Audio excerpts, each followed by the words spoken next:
All right, it's it's noon, so let's get started. I'm gonna share a couple stupid laws like I like to do before we start these things. My daughter just got home from living in Tennessee for a couple of years. She was serving a mission for our church. And so I want to make fun of Tennessee because I was looking at some of their stupid laws this morning. And they have a few that I want to share with you. Um, any Tennesseans here by chance? No? If you are, hit us up in the chat so we can make fun of you specifically. Here we go. In Tennessee, any person that participates in a duel, if any of you are John Wick fans, I don't want to spoil it, but there is a duel, with pistols. And so if you participate in a duel, you shall not hold any public office in the state. So maybe we should do that with DC, right? Okay, here's another one. Ministers. If you're a certified minister, you are to be dedicated to God. And because you're dedicated to God, it says you are therefore ineligible to hold a seat in either the house of the legislature. So you cannot be a state congress woman or man in Tennessee if you are a certified minister. Here's another one. No Christian, there's a lot of religious ones in Tennessee. No Christian parent may require their children to pick up trash from the highway on Easter. So if it's Easter and you're in Tennessee, make sure that you do not, if you're a Christian. I guess if you're another faith, you can do it, but don't make your kids pick up trash on the highway. Who's sending their kids out to the highway to pick up trash? That's stupid. It should just ban that, not just on Easter. Okay, last one. Panhandlers must first obtain a $10 permit before begging on the street. So that's section 20-28 of panhandling. And there's actual language here, but that's the summary. You have to get a $10 permit to panhandle on the street. All right, so without any more ado, I'm here to talk about the parking bill. There's been a lot of back and forth on this. Some of you have already heard my position on this. It's really, frankly, it's very easy. Number one, my recommendation is you not vote. Not yet. Not vote, never. Just don't vote yet. And I'll tell you why in just a minute. House Bill 2298 basically says, as you look at this, we already know under subsection A, if your CCNRs are recorded before or after December 31st, 2014, the HOA lacks authority over the public road, period. Okay. Now, this bill clarifies that if your CCNRs are recorded before that date, you as a membership have to call and hold a meeting of the members to vote on whether or not to keep enforcement on public roadways. And you have to do that by June 30th, 2025, the long ways out. Now, I've seen some people freak out and they want to call and hold a meeting immediately. I don't think you should, for one big reason, and that is municipalities. Throughout this process, the legislature, I was shocked to find that the cities weren't up in arms about this bill. Can any of you guess why cities wouldn't like this bill? I see some of you saying yes, throw it in the chat. I would imagine that as you see this in the chat, I don't know if when I share my screen share, but one of you says liability. Ashley says liability. Absolutely, that's number one of two, liability. Why? There you go, Mark, emergency vehicles. Absolutely. So if I live in a community with a public road and the streets were built narrowly, and my wife starts choking at dinner and emergency vehicles arrive 2 minutes late because they had to park outside the community or further down the road and run over to my house, who am I suing when my wife dies if it was just a matter of seconds to count? Also with liability, if the roads are jam-packed, because the city's not doing anything about it, and little Tommy runs out in the middle of the road chasing his basketball, and he gets hit and killed because the driver doesn't see, obviously the driver's getting sued. Who else is getting sued? The association, yeah, happened in the community on public roadways, but it also happened on the public roadway, and the city's the one that's supposed to be maintaining it now and enforcing it now.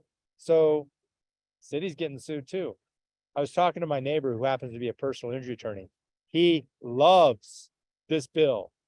Loves, loves, loves, loves, loves it. He's so excited for it to come into effect because now he's got a much stronger argument now to hold the city liable. And they've got deeper pockets than even HOAs, right? So that's liability is a huge one. Robert, you're right. That was the second point.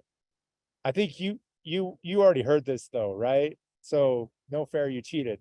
Cost. Nope, I didn't cheat. Dang it. I thought my admin made sure that we could make sure that none of you could take it off mute. So anyways, I want to paint the narrative I want to paint, okay? Just kidding. So yes, cost. Why do you think when the developers go to these municipalities and the municipality says, okay, yeah, we'll have it publicly dedicated to the public, but you have to make sure your CCNR is maintained and enforced? Why? Well, cost. There's no budget for this. So I view this bill as one like our Airbnb short-term rental bill. Remember that? It's been yo-yo. 1 year they strip municipalities, the next year they give it back, the next year they change a little bit. That's what I foresee happening here. Now, I can't say for sure what's going to happen next session, but I have a sneaky suspicion it's going to happen and this is going to be changed because now the cities are going to come in and say, whoa, whoa, whoa, whoa, whoa, this is a problem. Maybe it's not going to change, but I think it will. I've heard from some of my insiders at different various cities with large lobbying power that they want it changed. So I'd be surprised if it doesn't change. That means if you do the vote before next session, it's kind of a waste of money, right? I mean, you have June till June 30th to vote anyways. So that's number one of my 3 points I'm going to make today. Okay. Number two, what does this bill even mean? So let's get into that so you can get your credit. So what this bill means is, like I said, by June 30th, if the community with CCNRs that were recorded before January 1st, 2015, have to get together and the members have to vote whether to keep the enforcement authority or not.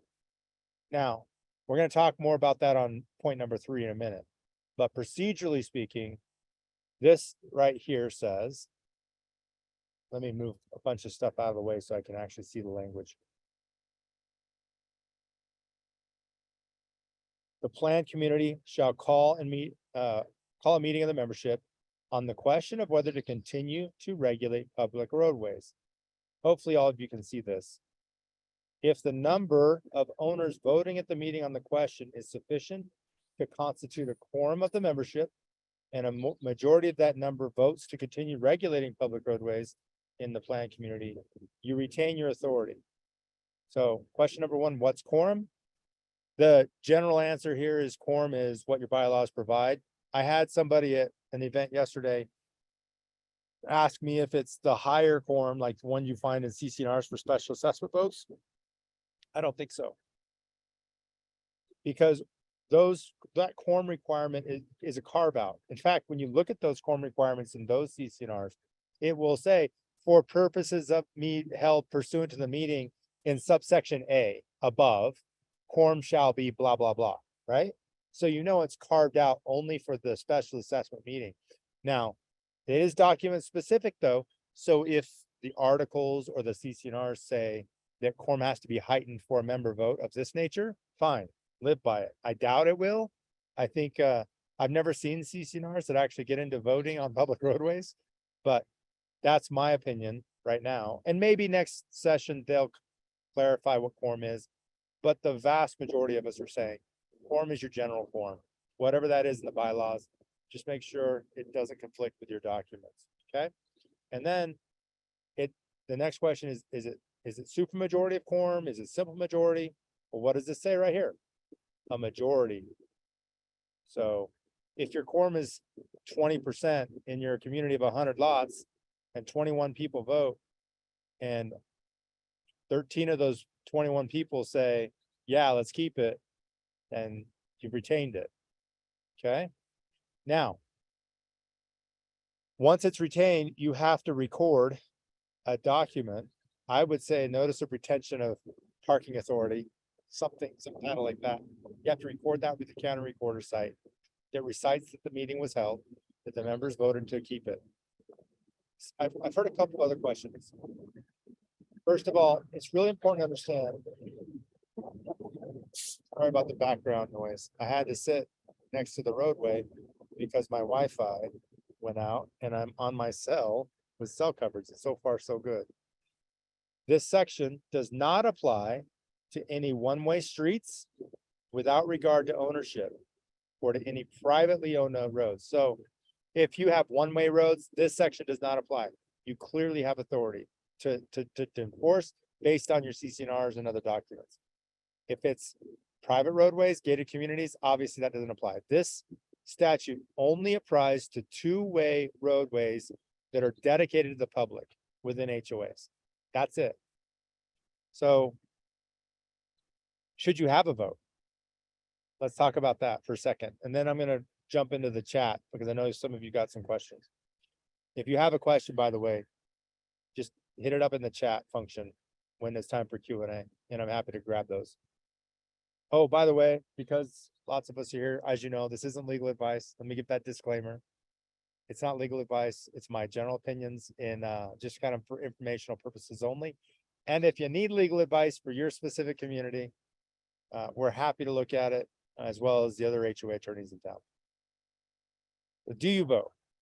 Well, my opinion is you got a couple of different types of CCNRs in communities that have public roadways. You have CCNRs that are very clear that say, thou shalt not park on the street. If you park on the street, you tow. We've all seen those. Now, we've got case law in Arizona that says that a board shall enforce the CCNRs as written. So until that vote is made, you need to make sure you're enforcing, and you definitely want to submit, in my opinion, that question to the members at the right time and place. Okay, but status quo until then. Then you've got the kind of gray area CCNRs that say that you can't really park in the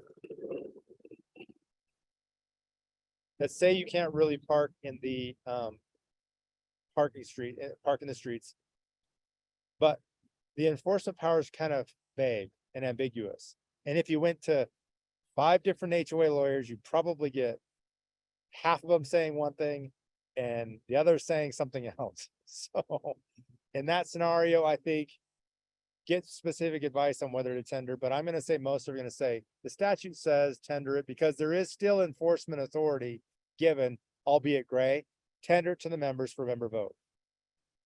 Now, if you've got CCNRs that say zero, and you've already gotten opinions that you cannot enforce street parking, there's this debate right now whether you need to submit it based on the statute. And that's kind of like, there's no real clear answer for most of us on that one. And I hope the legislature tells us a little more about that next session. So my personal opinion is to tender it. But again, like even if the members voted in that scenario where you have zero enforcement authority over the public roadway for this CCNRs are recorded before this date. So you're not able to do it anyways. You're already kicking them off to the city. If you do the vote and everyone votes to enforce, now you got a legal conundrum, don't you? So if the CCNRs truly say nothing, I typically will say that that's not something we're probably going to want to do. In other words, if you already do not have the authority, this is a moot exercise anyways. And you would probably complicate things even worse by allowing the members to vote, because now you're giving them authority where the CCNRs don't exist anyways. And like I said, we already have case law in Arizona that says the board is bound by what the CCNR say when it comes to enforcement authority, not the statute alone. So that's kind of an interesting take on things. Okay, so having said that, now I'm going to turn to some of these questions you guys have. Oh, Nikki, I'm not gonna say anything about that. And why are you sending that to everyone? Oh, that's direct message. Thank you. Let's see. Do any of you have any questions for me about this specific statute? All right. Irina makes a really good point here about waste management, Saguaro waste. Those are big trucks. How are they gonna get through too? How are you gonna provide any of those services, municipal services? Whether it's trash services, whether it's emergency services, or even like SRP having to come in to resolve a massive utility issue in your community. How are you gonna resolve those either? Okay, so let's get through some questions. Will this vote require an addendum to the CCNRs? No, it does not.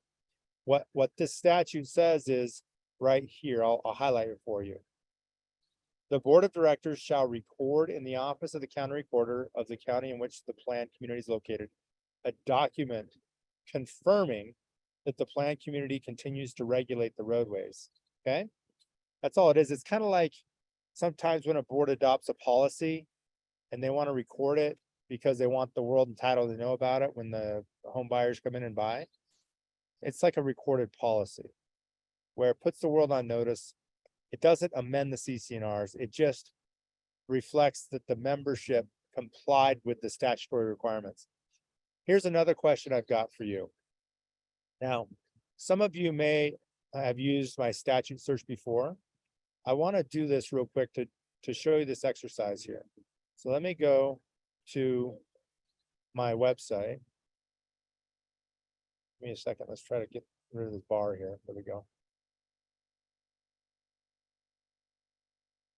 So if I type in the definition of declaration, let's limit it just to planned communities. And I hit enter. It pops up with the definitions right here, okay? Now, if I go into definitions for what a declaration means, this is number one. This is important.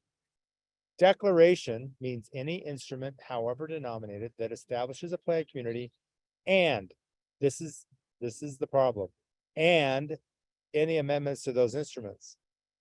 So if you go back to that language here, this says any what recorded after December 31st, 2014? The declaration. Does this mean that if we have an amendment that was recorded in 2020 or 2017 or 2021 or whatever, anything after recorded after 2015, does that mean that we've no longer have jurisdiction pursuant to subsection A right here, period? Even if the amendment doesn't apply to street parking, let's say it's just an amendment for, I don't know, special assessments, or an amendment for transfer fees, or an amendment for capital reserve contribution trees, or an amendment to clean up your CCNRs that have nothing to do with parking enforcement. Does that mean now that you're automatically have lost jurisdiction to enforce? It's a really good question. We don't have case law on it yet anymore. Or we don't have yet. That didn't make sense. We don't have case law on this specific issue yet. There are some attorneys that I know in the industry that say yes. There are a lot of us that say we don't like that because we think the intent of the statute was related to when it was built. But there's the language right here. It's a legal conundrum. We can see judges ruling either way right now because they amended the declaration language only recently to include amendments and to further clarify that. So I'm hoping that next session they clarify that in this so that we're not stuck with an argument in the future by some homeowner attorney that doesn't like an amendment, challenges it under that new Callaway decision we've talked about. But if they don't do that, then they have a backup argument. Oh, you're trying to enforce parking on the street. Even though the membership voted it in, but your amendment was from 2020. So you've lost jurisdiction anyways under subsection A. It's a pretty interesting argument. One we need clarification on. So I'm hoping legislature next session zeroes in on that and clarifies that problem. Okay, so let's get back to the questions now.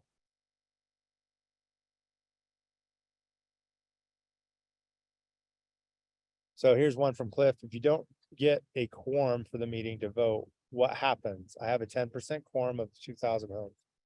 So yeah, if you don't reach quorum, that's another question we get all the time. So this says right here, the planned community shall call what? A meeting. Is it one and done? If you get quorum, great. If you don't get quorum, should you do it again until you do get quorum? Or is it one and done? It says, quote, a meeting in the singular, not shall call meetings. I think it's ambiguous in the statute, and we just don't know what to think about whether you can call multiple meetings. And I hope the legislature, this is another one on that bucket list of things that they need to clarify, because the statute has problems all over it when you really lift up the curtain and really dive into it. My personal opinion is you can call another one. But if you get a homeowner attorney that doesn't like that, do they at least have a good faith argument that it says a meeting? Yeah, they do. They can sue over it. Is the judge going to agree with them? I don't think so. I think you can call another one until you hit quorum. Just like with annual meetings, if you don't hit quorum, technically you can try it again. The only requirement is it's reasonable. Some people don't try it again and just wait till the next annual meeting, but other people try again. So I think it's the same thing here. We don't really have an answer yet, but my opinion is you can.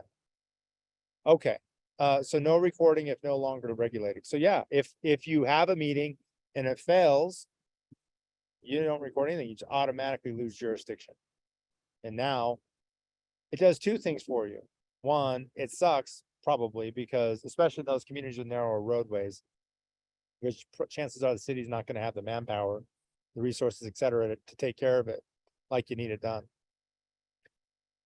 But the good news there is your liability is completely off book now. I mean, if you do get sued because Tommy gets killed or your wife chokes and dies and you have a claim and you sue the HOA, if I represent the HOA, I'm going to file what's called a notice of non-party at fault and point my finger right back to the city. And now I have a statute that absolves me of that liability. So it's actually right now, if we have CCNRs that are ambiguous and something like that happens, the HOA is getting sued and the city gets sued. And we have to deal with that. But that if the association turns it down, it's a very strong argument you're no longer liable, which can be a good thing if you're looking at like if you're a glass half full kind of person. How about owners who previously asked to extend their driveways to accommodate their parking needs? Will they be permitted to no longer be on the driveway extensions? So remember, this only deals with the public road, has nothing to do with lots. That's still clearly within your authority. That's very document specific when you're talking about guidelines, CCNRs, rules. So this statute is only on the public roadway itself. Now their parking needs on the street, if the association loses authority to enforce, and they're like my family with we have like 6 drivers now with my kids, they're all teenagers, and my wife and I. Well, we park on the street now. If you drive by my house, my garage is full, my driveway's full, and we have a couple cars flowing over onto the street. Now, if the HOA's lost its authority, everyone just parks on the street. Now it's up to the city to decide what they're going to do with that. Do you know the reason why this law was even created? Particularly noisy homeowner. I've heard, it's just speculative on my part, but I've heard different variations. The sponsors of the bill just don't like their association. They got some notification. They just thought that the HOA shouldn't have to tell them what to do on the public roadway. So yet again, it's my recollection that this, and by the way, I talked to the CAI lobbyist and we talked about this and she didn't disagree with me. So I assume that's why. I assume this is just one of those examples of a lawmaker that's pissed at an HOA, they take their personal issues and carry it over into our world. Can you send a copy of this bill to me? Yeah, Brittany, do me a favor, shoot me an email if you would. Who is writing these laws? It's not HOA attorneys. So basically, what happens is when the bill is what we call dropped, it goes through the bill writing and constitutionality groups at the legislature. They then put tweaks on it, write it up, and then submit it. And then it gets tweaked over time. You have different groups that come out and make suggestions, and oftentimes that happens. Like this bill, I wasn't part of it, but when I was on CAI's LAC, we would make suggestions through our lobbyists. I know AACM through Sandquist, their lobbyist, they do the same thing. So basically this is the product of multiple groups coming together. And I think at some point, if you oppose the bill, we were opposed to this. I know CAI was, I know AACM was as well. So they didn't like this language. They didn't, they tried to work with them to revise the language and they just flat out said no. So unfortunately, that's what happened then. All right, one more here and then we'll call it a day because I promised to keep these short and sweet and give you your credit. If the documents require you to keep voting until you get quorum for an annual and decrease the percentage requirement for each successive vote, would you follow the process with this as well? Michael, my position here is I wouldn't put too much brain power into this at all right now. I would just maintain status quo of what the community's doing because the statute is going to change probably drastically by next session, by the end of next session. My last point then, going to voting.